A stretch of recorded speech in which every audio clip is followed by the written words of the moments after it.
Hello everyone. देखिएगा, अपन last lecture में electromagnetic wave पढ़ चुके थे, फोटो इलेक्ट्रिक इफेक्ट वगैरह सारी बात कर चुके थे।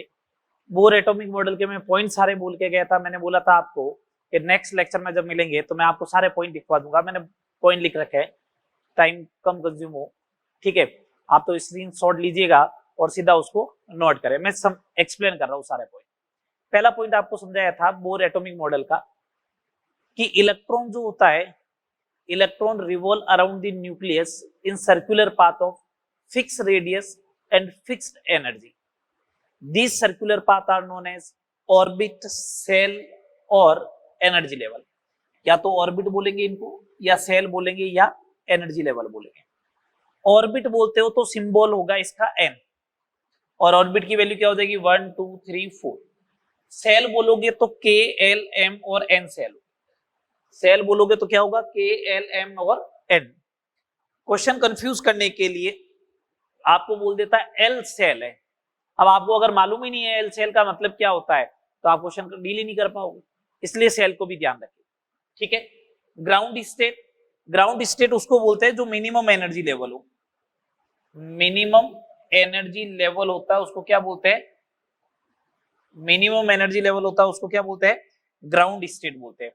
n इक्वल टू 1 पे, और मैं आगे प्रूव करके बताऊंगा इसका एनर्जी लेवल मिनिमम होता है रियलिटी में। एक्साइटेड स्टेट जिनके लिए n बराबर 2 हो, 3 हो, 4 हो, 5 हो, उनको अपन क्या बोलते हैं, एक्साइटेड स्टेट।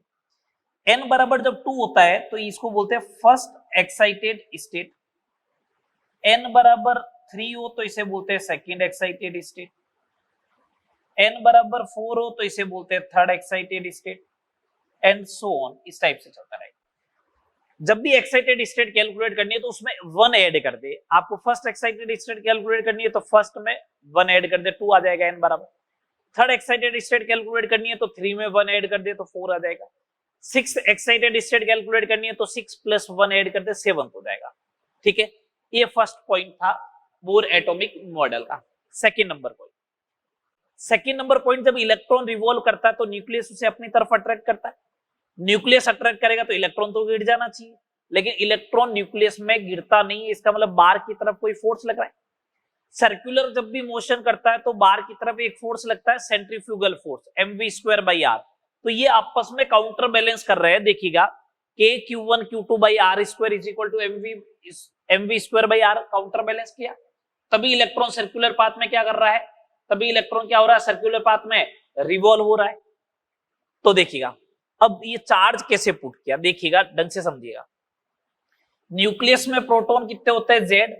एक प्रोटॉन का चार्ज कितना होता है, Ze। तो न्यूक्लियस का चार्ज हो गया Ze, मैग्नीट्यूड वाइज बात करो।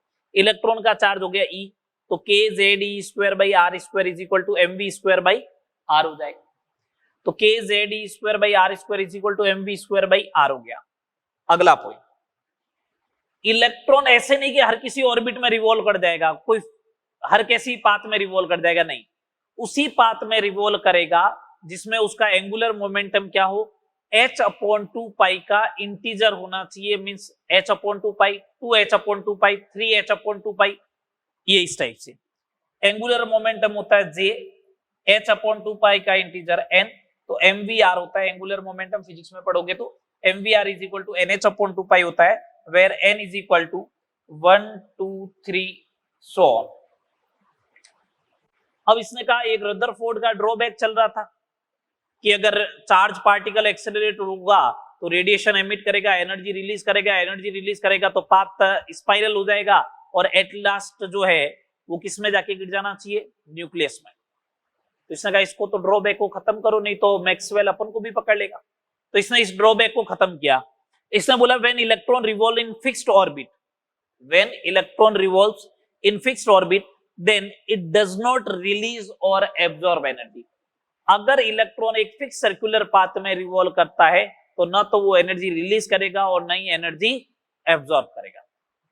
तो उस ड्रॉबैक से बच गया। इसने का आइडिया तो मेरे को भी नहीं है, लेकिन मैं तो ये पॉइंट बोल रहा हूं। ठीक है सर, अगला पॉइंट, अगर इलेक्ट्रॉन, ये लोअर एनर्जी सेल है, ये हायर एनर्जी सेल है, ये लोअर एनर्जी सेल है, ये हायर एनर्जी सेल है। इसमें देखो इलेक्ट्रॉन कहां से कहां जा रहा है, लोअर एनर्जी से हायर एनर्जी। एक बात बताओ, मेरे को जैसे सपोज करो ग्राउंड फ्लोर से 5 फ्लोर की बिल्डिंग है, 5th फ्लोर तक जाना है, 5 बार गया, तो 5 बार गया तो थक जाता हूं ना, फिर मेरे को चाहिए कि कुछ एनर्जी ड्रिंक चाहिए, मतलब एनर्जी रिक्वायर्ड होती है। तो जब भी ग्राउंड स्टेट से या लोअर एनर्जी स्टेट से हायर एनर्जी स्टेट जाओगे तो एनर्जी एब्जॉर्ब होगी, ये एनर्जी एब्जॉर्ब हो गई, एनर्जी एब्जॉर्ब। देखिएगा मैंने एनर्जी एब्जॉर्ब, ये देखो इस इलेक्ट्रॉन को दी है एनर्जी, इसका मतलब इलेक्ट्रॉन ने एनर्जी एब्जॉर्ब की। और जब इलेक्ट्रॉन हायर एनर्जी लेवल से लोअर एनर्जी में आया तो देखो इलेक्ट्रॉन ने एनर्जी क्या की, रिलीज की। चाहे एनर्जी रिलीज करे या एनर्जी एब्जॉर्ब करे, वो कौन सी फॉर्मेट में करेगा, इन दी फॉर्म ऑफ क्वांटा। और क्वांटा की एनर्जी किसके बराबर होती है, एच न्यू के। तो En2 minus En1 is equal to क्या होगा, एच न्यू हो जाएगा। बात समझ में आ गई यहां तक। चलिए अब आगे बात करते हैं अपन इनसे रिलेटेड डेरिवेशन की।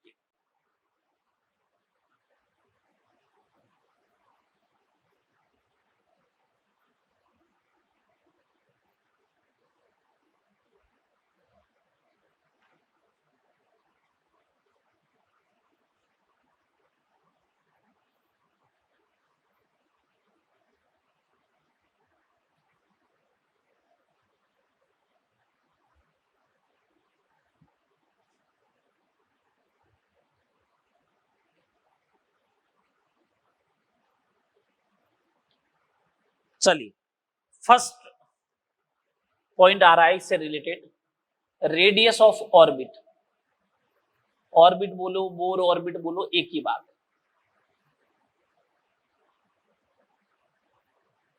है, रेडियस ऑफ बोर ऑर्बिट। देखो सिंपल सा है, K Z E square by r square या r is equal to M we square हो जाएगा एक तो, और दूसरा है m we are is equal to N H upon 2 pi, तो वहां से वी क्या हो जाएगा, एन एच अपॉन 2 पाई एम इंटू आर। बोलो हाँ या ना, यही तो होगा।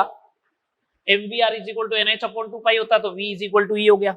मेरे को वेलोसिटी रखनी नहीं है तो मैंने वेलोसिटी की वैल्यू यहां ले जाके पुट कर दो, तो क्या हो जाएगा, K Z E square by R is equal to M we square means N square H square upon 4 pi square M square R square. एक आर से एक आर कैंसिल हो गया, आर इज इक्वल टू एक M से एक M cancel कर दो, N square H square upon 4 pi square K M Z ई स्क्वायर, ये हो जाएगा, ये आर एन हो गया।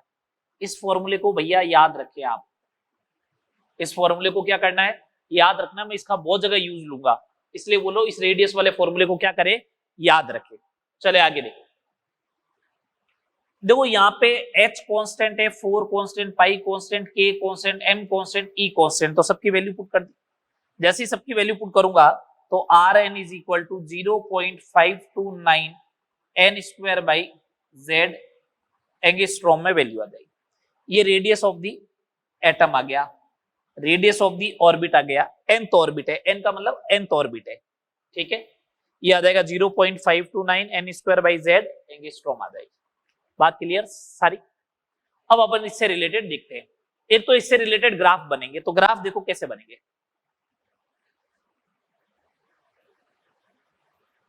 ग्राफ देखो कैसे बनाना है। ग्राफ बनाना, तो जब भी ग्राफ बनाना हो ना तो पहले उसकी बेसिक इक्वेशन मालूम होनी चाहिए। बेसिक इक्वेशन क्या होगी, फिजिक्स में आप वैसे पढ़ चुके हो ग्राफ, ठीक है। बेसिक ग्राफ बनाना आना चाहिए। 4 ग्राफ है basic, y equal to M X plus C, second X Y equal to constant hyperbola, ठीक है। थर्ड ग्राफ जो है वो है इसका क्या नाम है, पैराबोला का, y square equal to x या y equal to x square, और एक सर्किल का x square plus y square is equal to 1। अपने बेसिक 3 ग्राफ काम आएंगे, ठीक है। देखिएगा इधर पहला ग्राफ, फर्स्ट ग्राफ दे रखा है R N versus N square by Z का। आप तो जो इक्वेशन दे रखी है ना उसको कंपेयर करो। ये R N is equal to 0.529 N square by Z, R N Y axis पे है तो वाई हो गया और ये एक्स हो गया, तो Y is equal to M into X, Y equal to M x. ये लो, अगर ये स्लोप हो थीटा हो तो tan theta is equal to कितना हो जाएगा, 0.529। रट्टा नहीं मारना है, ठीक है। सेकेंड नंबर ग्राफ, अगर आपको ऐसा दे रखा हो Rn वर्सेज एन स्क्वायर का ग्राफ, तो आप एक काम करो, इक्वेशन लिखो, Rn is equal to 0.529 N square by Z, तो ये y हो गया, ये कांस्टेंट है पूरा, ये x हो गया, तो y इक्वल टू mx, तो ग्राफ ऐसा बनेगा। ये थीटा हो गया, तो tan theta is equal to 0.529 divide by Z, ये हो जाएगा। थर्ड नंबर ग्राफ की बात करें, अगर आपको ऐसा दे दे, Rn दे रखा है इधर और इधर दे दे आपको n, तो ठीक है, अब इस बार Rn is equal to 0.529 N square by Z, तो y is equal to x square, y is equal to x square is a parabola, y is equal to x square या y square equal to X is equal to parabola, parabola बनेगा। हमेशा ध्यान रखना, parabola का मुंह उधर खुलता है जिसकी पावर कम हो, पावर कम किसकी है, y की, तो पैराबोला का मुंह ऐसे खुलेगा y एक्सिस की तरफ, मतलब ये ऐसे आएगा, ये ऐसे आएगा, मैंने आधा ही बनाया, ये ऐसा आएगा पूरा, लेकिन n की वैल्यू नेगेटिव हो नहीं सकती है, इसलिए ऐसे बनाया। मुंह हमेशा किधर खुलता है, जिसकी पावर कम होती है। चले आगे, fourth number graph, Rn versus Z का पूछ लिया, Rn वर्सेस Z का पूछ लिया, तो इक्वेशन लिखो, अपना मालूम चलेगा। Rn is equal to 0.529 N square by Z, y is equal to 1 by X, y is equal to 1 by X, इसका मतलब हाइपरबोला का ग्राफ बनेगा। ये लो हाइपरबोला का ग्राफ बना दिया। अगला ग्राफ देखो, फिफ्थ नंबर, 1 बाई जेड है और इधर Rn है, तो मैंने कहा इक्वेशन लिखो आपको, Rn is equal to 0.529 N square by Z हुआ, तो y is equal to 0.529 1 by Z को x मान लेंगे, ये आ गया, y is equal to mx, ये लो, ये थीटा है, तो tan थीटा बराबर 0.529 एन स्क्वायर होगा। ये बात क्लियर सारी, ये सारी बात हो गई, ठीक है, ये सारी बात हो गई ग्राफ से रिलेटेड। अब देखते हैं इसके ऊपर क्वेश्चन कैसे बनेंगे।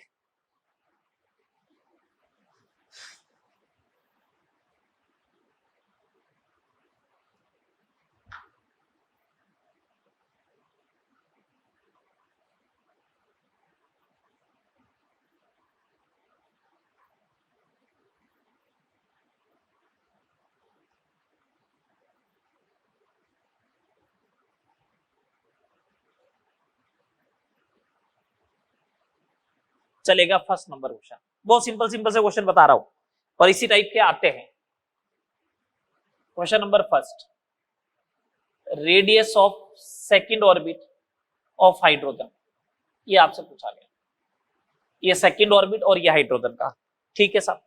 रेडियस कैलकुलेट करना है, तो R2 इज इक्वल टू 0.529, यहां पे मैं n की वैल्यू लिख देता हूं, N2Z1 n स्क्वायर, तो 2 का स्क्वायर z है 1, तो 0.529 इंटू 4, ये आ गया एंगस्ट्रॉम में, तो इसको मल्टीप्लाई कर दो आप, तो बस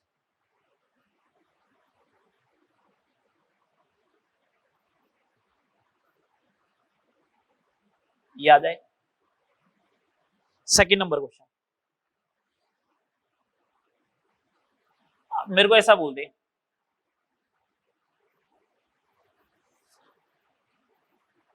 circumference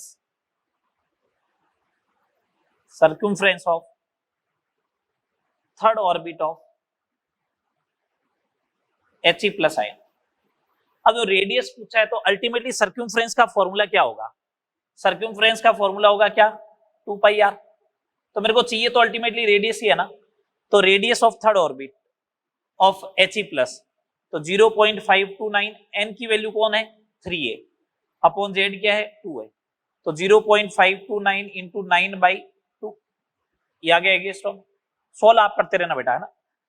सर्क्यूमफ्रेंस जो होगी सी वो हो जाएगी 2 पाई आर, तो 2 इंटू पाई इंटू 0.529, 9/2, 2 से 2 हो गया कैंसिल, 3.14 इंटू 0.529 इंटू 9 एंगस्ट्रॉम आ जाएगा।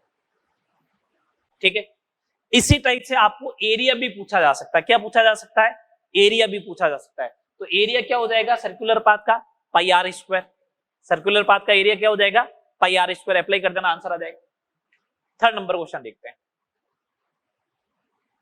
थर्ड नंबर प्रॉब्लम देखते हैं। क्या है थर्ड नंबर प्रॉब्लम? देखिएगा, डिस्टेंस बिटवीन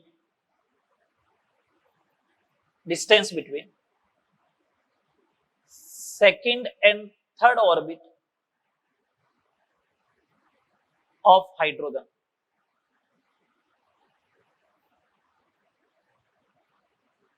इसका मतलब क्या है? ना रेडियस पूछा ना कुछ ऐसा है, और पढ़ा अपन रेडियस रहे।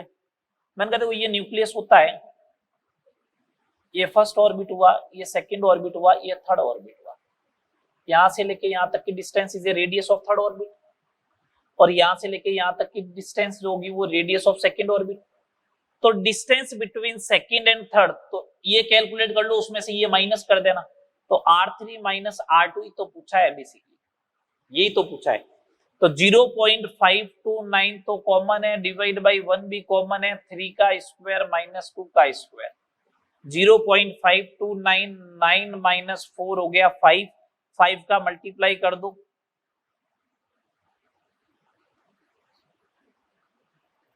ये आ जाएगा distance between third and second Bohr orbit for hydrogen atom.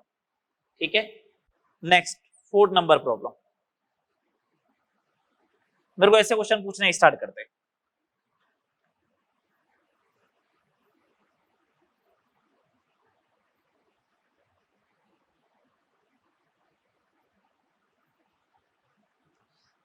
तो n तो सब में कॉमन है, n कॉमन है, तो r is inversely proportional to z, तो इसमें z आएगा 1/1 raise to 1/2 raise to 1/3, LCM ले लो 6, एलसीएम आएगा 6, तो 6 रेस टू 3 रेस टू 2, याद है।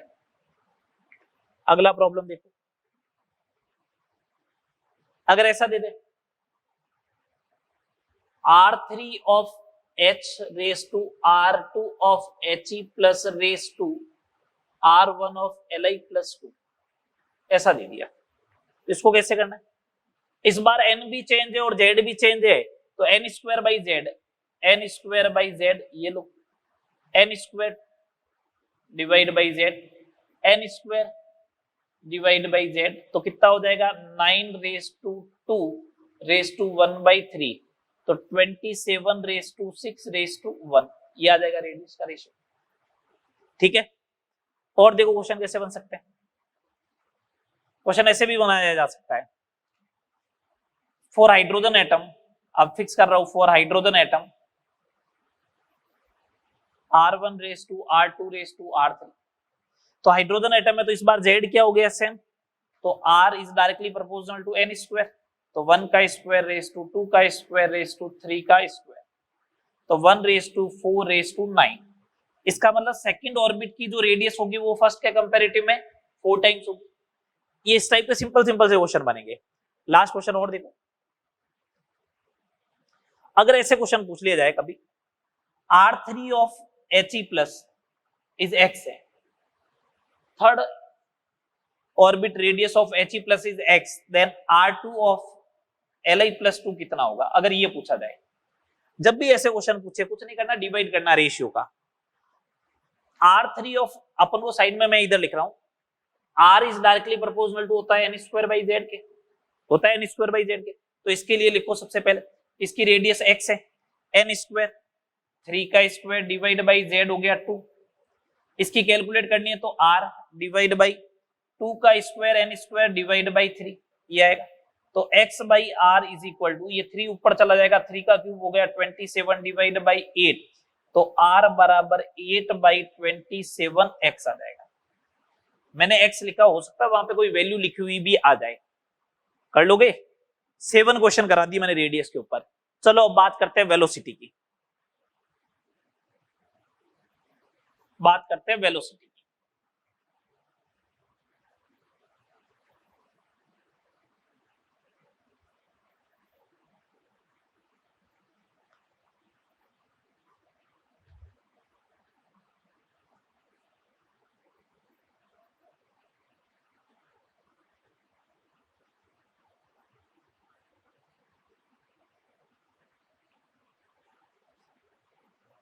ठीक है, वेलोसिटी की बात करते हैं, velocity of electron.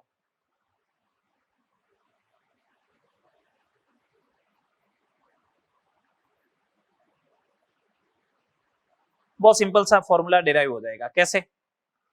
v is equal to क्या होता है, NH upon 2 pi m into are.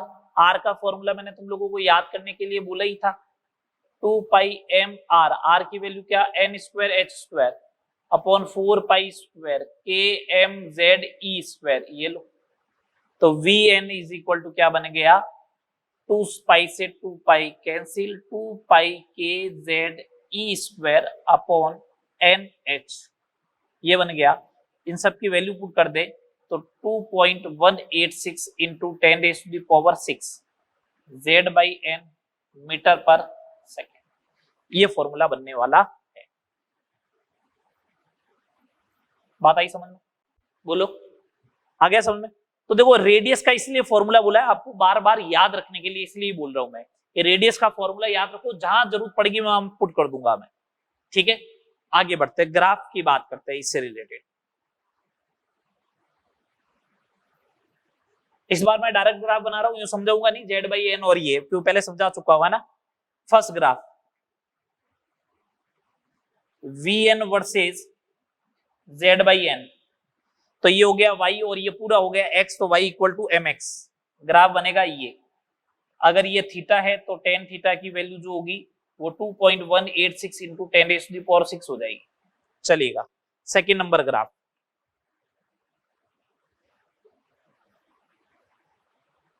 V N versus Z का, वी एन वर्सेज जेड का ग्राफ बनाओगे, स्ट्रेट लाइन बनेगा थीटा, तो tan theta is equal to हो जाएगा 2.186 इंटू 10⁶ डिवाइड बाई एन, ये हो जाएगा। ठीक है, third number graph V N versus N, तो ये हो गया y और ये हो गया 1/x, तो x Y equal to constant, x Y equal to constant, इसका मतलब हाइपरबोला, ये लो hyperbola. Fourth number graph V N versus 1/n, जैसे ही आपने 1/n बोला तो ये 1/n is equal to x, तो y is equal to M x, ये हो गया थीटा, ये थीटा हुआ तो tan theta is equal to 2.186 into 10⁶ into Z, ये आ जाएगी इसकी स्लोप। बात आ गई समझ में? ये चारों ग्राफ हो गए। अब अपन बात करते हैं इससे रिलेटेड न्यूमेरिकल्स पे, वेलोसिटी से रिलेटेड न्यूमेरिकल्स पे। आज की 7 प्रॉब्लम करवा दी थी, प्रॉब्लम नंबर 8। ठीक है, प्रॉब्लम नंबर 8, प्रॉब्लम नंबर 8 देखो, मेरे से ऐसा पूछ ले, V1 for hydrogen, velocity of electron in first orbit for hydrogen atom. तो मैंने कहा बहुत सिंपल सा है, Z कितना 1 और N भी कितना 1, तो V1 for hydrogen is equal to, दोनों की वैल्यू पुट की तो ये आ गया। क्वेश्चन यहीं पे कंप्लीट नहीं हुआ मेरा, ये मीटर पर सेकंड यूनिट आई, हो सकता है सेंटीमीटर में पूछे तो 10 की पावर 8 कर देना। ठीक है भैया, अब सुनो बात को, इधर सुनो, अगर मेरे से ऐसा पूछ ले इन terms of velocity of light, velocity of light के टर्म्स में क्या होगा, तो देखना ये वाली जो वैल्यू आएगी, ये वेलोसिटी ऑफ लाइट का 137वां पार्ट है। क्या है? c/137, इसको याद रखे, ये ऐसे पूछ सकता है, velocity of electron in first orbit of hydrogen is c/x, what is the value of x, x is 137। ठीक है, सेकेंड नंबर क्वेश्चन ऐसे पूछ ले, V3 ऑफ He प्लस कितना होगा, Z और N की वैल्यू चाहिए मेरे को, तो बस Z की वैल्यू कितनी है 2, N की वैल्यू कितनी 3, अगर ये आ गया, ये आ गया तो देखो V3 of for He plus is equal to 2.186 Z by N, ये आ गया इंटू 10⁶ मीटर पर सेकेंड। इसको आप सोल्व कर लेना। अगली प्रॉब्लम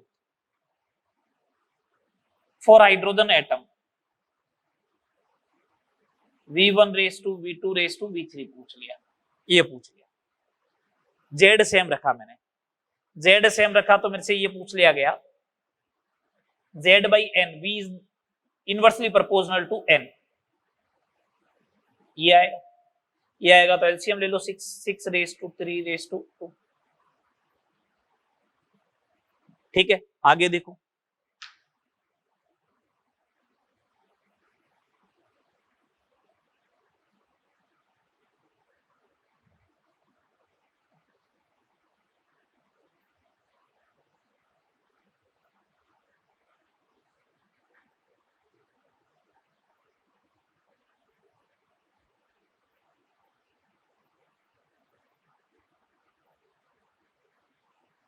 ठीक है, चलिए आगे। अब अपन बात करते हैं, कितने क्वेश्चन हो गए, 3 हो गए, 7 और 3 हो गए 10। क्वेश्चन नंबर 11 मेरे से अगर ऐसा पूछ ले, V14 hydrogen raise to V14 helium, इस बार ऑर्बिट फिक्स है लेकिन ये चेंज कर दिए मैंने, Z, तो V is directly proportional to किसके होता है, Z के, तो 1 रेस टू 2 रेस टू 3। दो कितने सिंपल सिंपल से क्वेश्चन है, एक एक लाइन के, आपको कंफ्यूज होना ही नहीं है। क्वेश्चन नंबर 12 अगर ऐसा दे दे, V3 of 4 hydrogen raise to V24 He plus raise to V14 Li plus 2, इस बार n भी चेंज है, z भी चेंज है, तो v is directly proportional to z by n, z1 divide by n, z2 divide by n, z3 divide by 1, तो 1 by 3 raise to 1 raise to 3 means 1 raise to 3 raise to 9, ये हो जाएगा। ठीक है, अगला क्वेश्चन देखिए, क्वेश्चन नंबर 13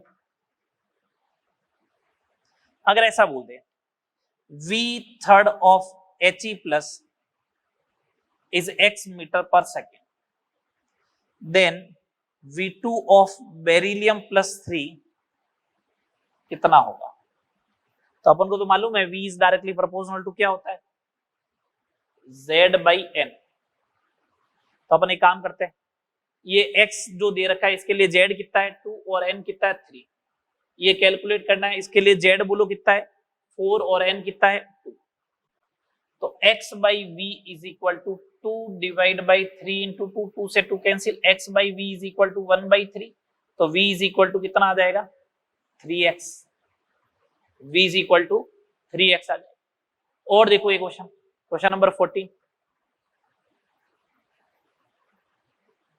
ये new दे रहा हूं, new is a frequency of revolution of electron, electron की फ्रीक्वेंसी है, इलेक्ट्रोमैग्नेटिक वेव की नहीं है, और टी जो है वो time period of electron. Electron एक कंप्लीट साइकिल करता है, एक सर्कुलर पाथ में एक कंप्लीट साइकिल करता है, तो उसमें कितना टाइम लगता है उसको अपन ने बोला टी। अब इसके ऊपर क्वेश्चन बना के दिया जाएगा, कैसे, ऐसे बोल दिया ν2 of Li plus 2 to ν3 of He plus, बताओ कितना होगा, इस टाइप से क्वेश्चन बना के। तो सर फ्रीक्वेंसी वगैरह तो अभी तक आपने पढ़ा ही नहीं, तो नहीं पढ़ाई तो देखो उसको टैकल कैसे करना है। मेरे को ये एक बात मालूम है ना कि वेलोसिटी होती है 2 पाई r अपॉन टी, तो t इज इक्वल टू क्या होगा 2 पाई r अपॉन v, तो t is directly proportional to r by v, r किसके डायरेक्टली प्रोपोर्शनल टू होता है n स्क्वायर बाई z के, v किसके होता है z बाई n के, तो time period t is directly proportional to n cube by z square के, ये लो फॉर्मूला बन गया। रेशियो तो पूछा है, फ्रीक्वेंसी न्यू जो होगी वो टाइम पीरियड का इनवर्स होता है, तो z square upon n cube के, ये लो बन गया z square upon n cube के, आ गया फ्रीक्वेंसी, लगा लो बस, सीधा यही तो करना है। तो पहली बार में z square upon n cube, z कितना है 3 का स्क्वायर अपॉन n क्यूब 2 का क्यूब डिवाइड बाई z कितना है 2, तो 2 का क्यूब डिवाइड बाई 3 का स्क्वायर, यही तो बात हो, सॉरी ये तो आएगा स्क्वायर और ये आएगा क्यूब, इसका मतलब 3 raise to the power 5 upon 2 raise to the power 5, 243 divide by 30, ये बन गया। z और n की वैल्यू तो पुट करनी है, ठीक है बात, चले आगे। ये दो पार्ट हो गए, वेलोसिटी एंड रेडियस। नेक्स्ट बात करते हैं एनर्जी की।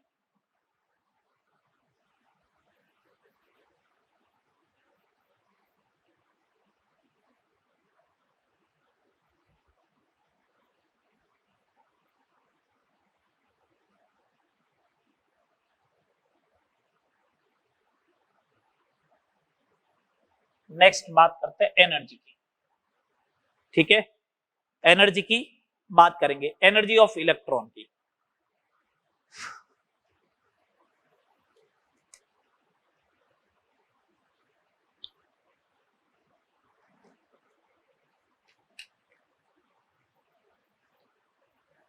चलिए, एनर्जी ऑफ इलेक्ट्रॉन,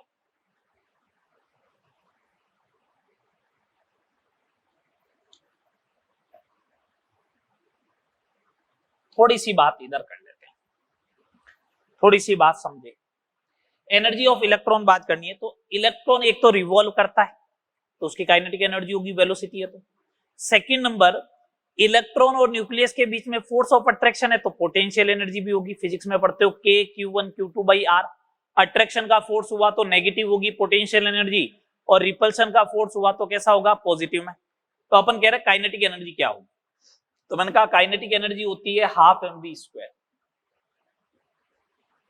चलो, पोटेंशियल एनर्जी, अट्रैक्शन का फोर्स है तो के Q1 Q2 बाई आर, मतलब माइनस का KZE² बाई आर होगा। तो ये तो हो गया पोटेंशियल एनर्जी का फॉर्मूला, ये हो गया काइनेटिक एनर्जी का फॉर्मूला। सही बात। एक बात सोचना, एक बात देखे इधर, अपन को मालूम है mv² जो होता है वो KZE² बाई आर के बराबर होता है ना, mv² is equal to KZE² by R के। तो ये mv² की जगह मैं KZE² बाई आर रख देता हूं तो ये 1/2 हो गया, है ना। एक काम करो, चलो kinetic energy divide by potential energy कर लो तुम लोग, तो अगर तुम्हें समझ में नहीं आ रहा है तो हाफ mv² आएगा अपॉन माइनस में KZE² बाई आर आएगा। mv² की जगह KZE² बाई आर रखते कैंसिल आउट हो जाएगा, तो kinetic energy upon potential energy is equal to minus का 1/2 हो गया। तो पोटेंशियल एनर्जी जो होगा वो माइनस का 2 टाइम्स काइनेटिक एनर्जी आएगा। ये तो बात समझ में आ गई कि नहीं आई, बोलो आ गई। पोटेंशियल एनर्जी जो होगी वो माइनस का 2 टाइम्स होगी काइनेटिक एनर्जी के। अभी तो अपन टोटल एनर्जी पे आए ही नहीं, अब मैं लिख रहा हूं टोटल एनर्जी क्या होती है। ये होती है टोटल एनर्जी E, ये होती है kinetic energy plus potential energy के बराबर होती है। अब मैंने पोटेंशियल एनर्जी की जगह मान लो ये रख दिया कि 2 टाइम्स काइनेटिक एनर्जी, तो टोटल एनर्जी किसके बराबर होगी, माइनस के काइनेटिक एनर्जी के बराबर होगी।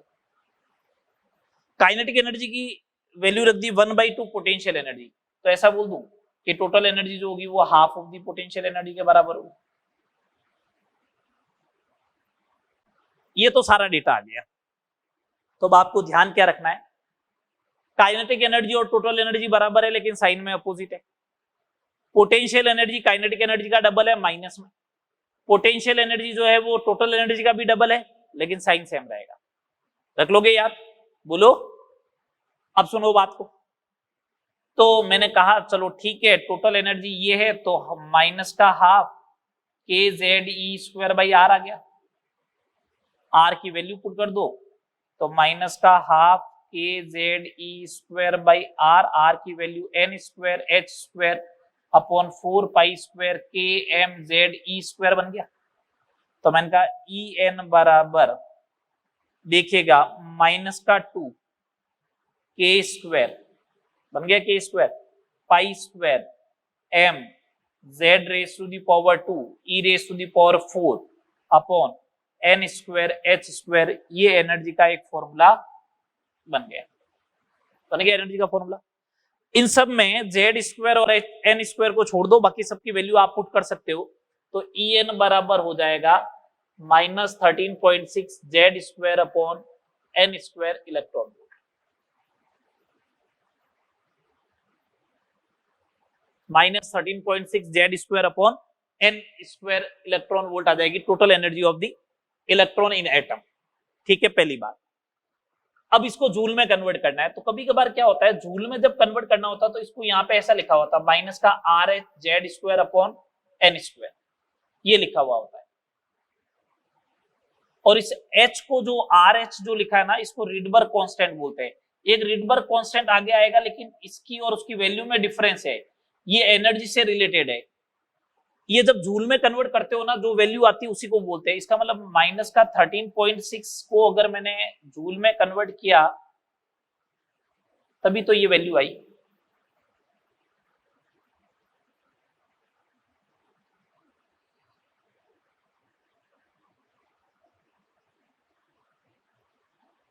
यही तो वैल्यू आएगी। ये रिडबर्ग है RH की। तो पिछले साल जेई में एक क्वेश्चन आया था मेंस के अंदर, तो उसमें बोल दिया ionisation energy in terms of Rydberg. लोगों ने कहा ये क्या आ गया, तो वो कहीं से नहीं आया, वो यहीं से आया और एनसीईआरटी में लिख रख भी रखा है। अपन ये याद करके जाते हैं, इसको भी ध्यान में रखना। Minus R H Z square upon N square, R H is a Rydberg constant. बात क्लियर है यहाँ तक? बस इन्हीं को ध्यान में रखना है। अब एक बात बताओ, एन की वैल्यू बढ़ेगी तो एन की वैल्यू बढ़ेगी तो आप कहोगे कि माइनस 13.6 है तो एन बढ़ाओ तो एनर्जी कम होगी। तो माइनस 13.6 से क्या होगी कम? माइनस की 10 होगी, फिर माइनस की 4 होगी, माइनस की 2 होगी, ऐसा होगा। तो माइनस 13.6 से कम होते होते होते होते होते माइनस के 2 तक आई है। तो इसका मतलब न्यूमेरिकल वैल्यू जो है वो तो कम हो रही है, बट माइनस में कम होना, इसका मतलब एक्चुअल वैल्यू इंक्रीज होना। तो एन की वैल्यू इंक्रीज होने पर एनर्जी की वैल्यू भी क्या होती है? इंक्रीज होती है। इसका मतलब मिनिमम एनर्जी लेवल जो होता है, मिनिमम एनर्जी लेवल जो होता है वो तब होगा जब n बराबर 1 होगा। इसका मतलब के सेल होगा। मैंने यही तो समझाया था, के सेल मिनिमम एनर्जी लेवल होता है। Ground state is a minimum energy level. देखिए मिनिमम एनर्जी लेवल n बराबर 1 के लिए। बात आ गई समझ में? जैसे जैसे न्यूक्लियस से दूर जाओगे वैसे वैसे एनर्जी क्या होती जाएगी? बढ़ती जाएगी। ये क्वेश्चन नीट 2013 में स्टेटमेंट के फॉर्मेट में लिखा हुआ था। ठीक है बात? चले आगे। अब अपन बात करते हैं इसके न्यूमेरिकल्स के ऊपर। ठीक है, न्यूमेरिकल्स के ऊपर बात करते हैं एनर्जी से रिलेटेड।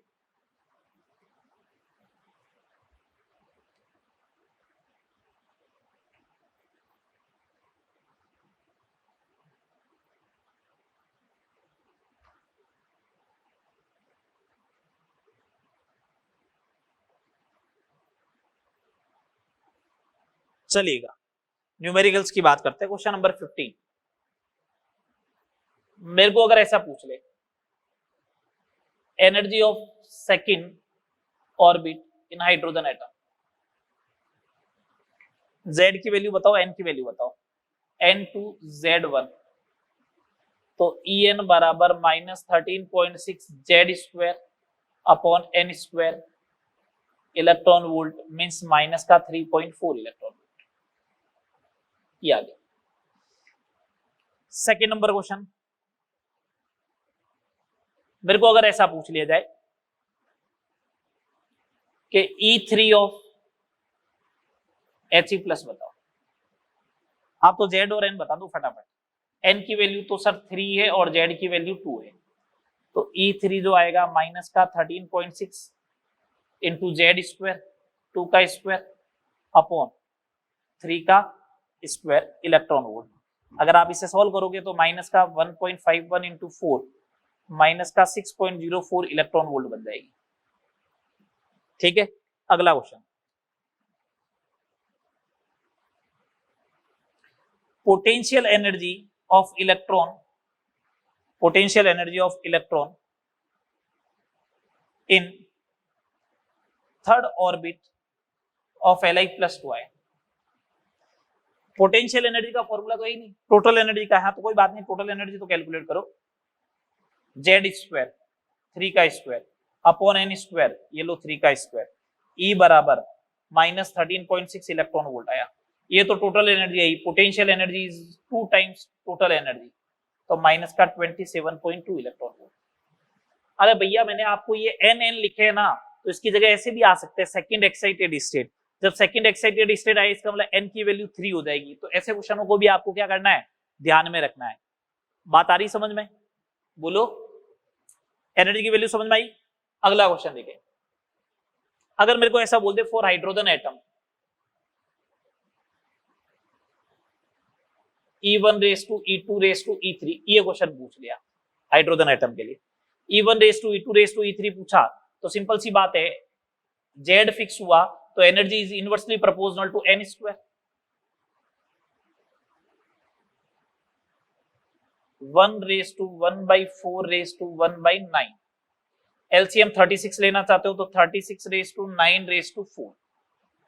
सिमिलर वे में अगर आपसे ऐसा क्वेश्चन पूछ लिया जाए, इस बार सेम रख रहा हूं, E14 hydrogen E14 He plus E1 ठीक है, 1 रख दिया तो En is directly proportional to Z square, Z square 1/4/9 याद है। इस बार सब अलग अलग करते हैं। E3 of the hydrogen E2 of He plus E1 of Li plus 2, Z square upon N square के डायरेक्टली प्रोपोर्शनल टू 1 का स्क्वायर डिवाइड बाई 3 का स्क्वायर 2 का स्क्वायर डिवाइड बाई 2 का स्क्वायर 3 का स्क्वायर डिवाइड बाई 1। क्या बनेगा 1/9/1/9। तो इसका मतलब 1/9/81 ये बन सकता है। और क्वेश्चन देखिए, ऐसे भी तो बन सकता है, ऐसे भी तो पूछा जा सकता है। E24 hydrogen atom is x electron volt, then E14 Li plus 2, ऐसा पूछा जाए तो सुने बात। ऐसे जब भी क्वेश्चन पूछा जाए तो कैसे करना है, वही En is directly proportional to Z square upon N square वाली। तो E2 मतलब x की वैल्यू किसके डायरेक्टली प्रोपोर्शनल टू आएगी, Z square upon N square. Z बोलो भैया 1 का स्क्वायर, N बोलो 2 का स्क्वायर अपॉन एनर्जी E, इधर डिवाइड करो, Z बोलो 3 का स्क्वायर अपॉन N 1 का स्क्वायर, ये लो x by E is equal to 1/4 divide by 9/1, तो x by E is equal to 1/36, तो E बराबर 36x, E बराबर 36x। समझ में आ गई बात। ये सारे एनर्जी से रिलेटेड क्वेश्चन हो गए, बोलो हाँ या ना। अरे वैल्यू दे रखी होगी, x की जगह जूल में वैल्यू दे देगा, बस यही तो फर्क पड़ेगा। इलेक्ट्रॉन वोल्ट को जूल में कन्वर्ट कर लोगे ना अगर उल्टे सीधे क्वेश्चन पूछे तो। बोलो चले आगे, व्यवस्थित है मामला। चलो एनर्जी से रिलेटेड 3 डेफिनेशन देखो, एनर्जी से रिलेटेड ही 3 डेफिनेशन देख लो।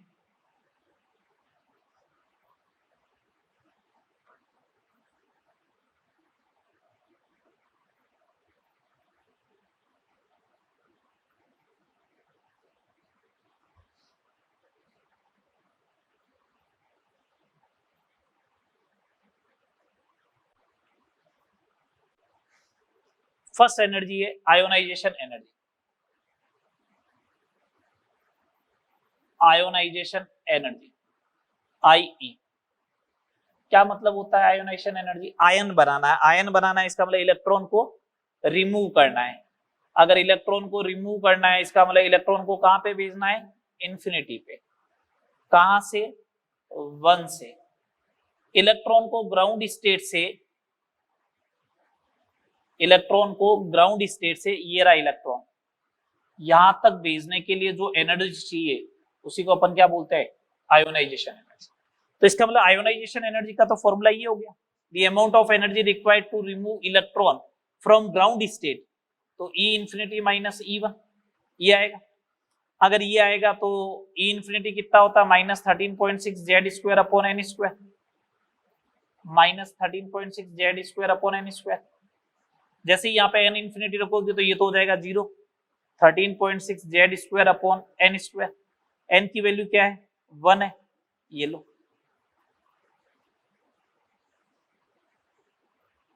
ठीक है, मैंने एग्जांपल लिया just. Ionisation energy for hydrogen atom हमेशा ग्राउंड स्टेट से डिफाइन होगी, तो 13.6 इलेक्ट्रॉन वोल्ट आ गई। Ionisation energy for helium atom तो 13.6 इंटू 4, इसका मतलब हाइड्रोजन का कंपेरेटिव है 4 टाइम्स है। Ionisation energy He plus sorry Li plus 2 पूछा जाए तो 13.6 इंटू 9 हो जाएगा, इसका मतलब हाइड्रोजन का कंपेरेटिव में कितने गुना है, 9 गुना है। बस सोल्व कर लोगे इसको, कर लोगे, ये शायद 54.4 इलेक्ट्रॉन वोल्ट हो जाएगा, ये हो जाएगा। ठीक है, अगला देखो, आयोनाइजेशन एनर्जी के बाद में होता है सेपरेशन एनर्जी। सेपरेशन एनर्जी भैया कभी पोटेंशियल पूछ लेना, सुनो, आयोनाइजेशन पोटेंशियल पूछ लेना कभी, तो इसमें से ई हटा देना, 54.4 वोल्ट हो जाएगा। बात है क्लियर कि नहीं? अभी भी बोलो 54.4। एनर्जी में से ई हटा दोगे तो पोटेंशियल आ जाएगा, वोल्टेज आ जाएगा। मैं क्वेश्चन करवा रहा हूं, समझो। सेपरेशन एनर्जी क्या होती है? इलेक्ट्रॉन को सेपरेट करना, कहां से? ग्राउंड स्टेट में नहीं होना चाहिए बस। ये n बराबर 1 है, 2 है, 3 है, 4 है, ये इंफिनिटी है। फर्स्ट में नहीं होना चाहिए, बस ये ध्यान रहे। इलेक्ट्रॉन यहाँ पे जैसे इसको सेपरेट करना है, मींस इंफिनिटी पे भेजना है, इसको सेपरेशन एनर्जी बोलोगे। ये फर्स्ट सेपरेशन एनर्जी होगी। सेकंड में, थर्ड से सेपरेट करना है, तो सेपरेशन एनर्जी क्या हो जाएगी? E infinity minus E n, n is not equal to 1। 1 नहीं होना चाहिए, 1 हो गया तो फिर तो आयोनाइजेशन एनर्जी के बराबर हो जाएगा। तो ये सेपरेशन एनर्जी यहाँ तो 0 minus 13.6 Z square upon N square. तो separation energy is equal to 13.6 Z square upon N square electron volt. जैसे क्वेश्चन बन गया। Question number 22,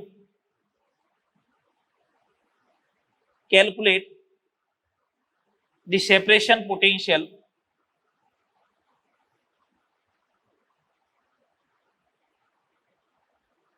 of electron present in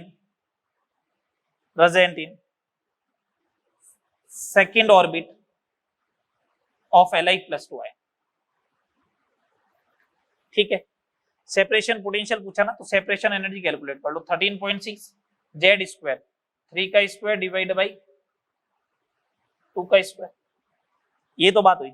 ये इलेक्ट्रॉन वोल्ट आ जाएगा, कितना हो जाएगा? 3.4, 3.4 और 9, 3.4, 30.6। Separation potential SP 30.6 volt. Energy में से ई हटा दो, वोल्टेज आ जाएगा। ठीक है, अगला देखो। सेपरेशन एनर्जी के बाद में आता है एक्साइटेशन एनर्जी। एक्साइटेशन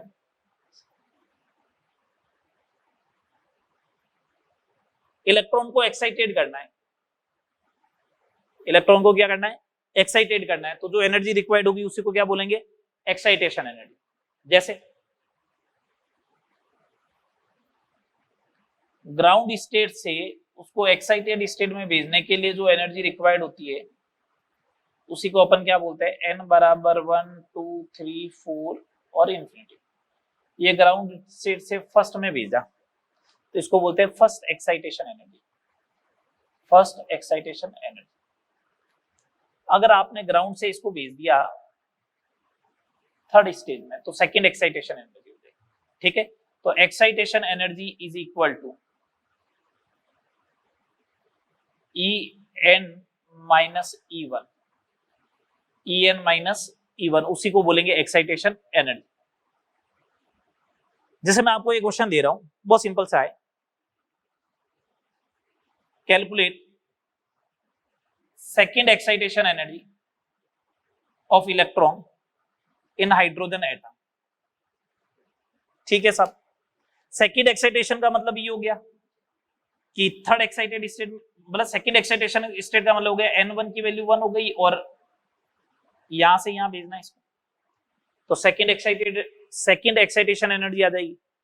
तो मैं तो एक सिंपल सा बात बोलूंगा, एक्साइटेशन एनर्जी इस थर्ड वाले में एनर्जी कितनी होती है? तो मैं कहूंगा माइनस का 13.6 अपॉन 3 का स्क्वायर 9, माइनस फर्स्ट वाले में कितनी होती है? 13.6 ये होती है। ये होती है माइनस का 1.51, ये minus minus plus 12.09 electron. Excitation potential पूछ ले तो 12.09 वोल्ट हो जाएगा। बात क्लियर? ऑल इज वेल, सब ओके, क्लियर? तो एनर्जी हो गया, इलेक्ट्रॉन का वेलोसिटी हो गया, सब कुछ कैलकुलेट अपन ने कर ही लिया। नेक्स्ट क्लास के लिए आपका टास्क ये है, स्पेक्ट्रम पढ़े क्या होता है ना? स्पेक्ट्रम होता क्या है? हाइड्रोजन स्पेक्ट्रम की बात करेंगे, स्पेक्ट्रम लाइंस की बात करेंगे, और लास्ट में जाते हुए अपन बात करेंगे dual nature of matter means de Broglie concept and Heisenberg uncertainty principle. ठीक है बात, यहां तक करें, मिलते हैं नेक्स्ट लेक्चर में।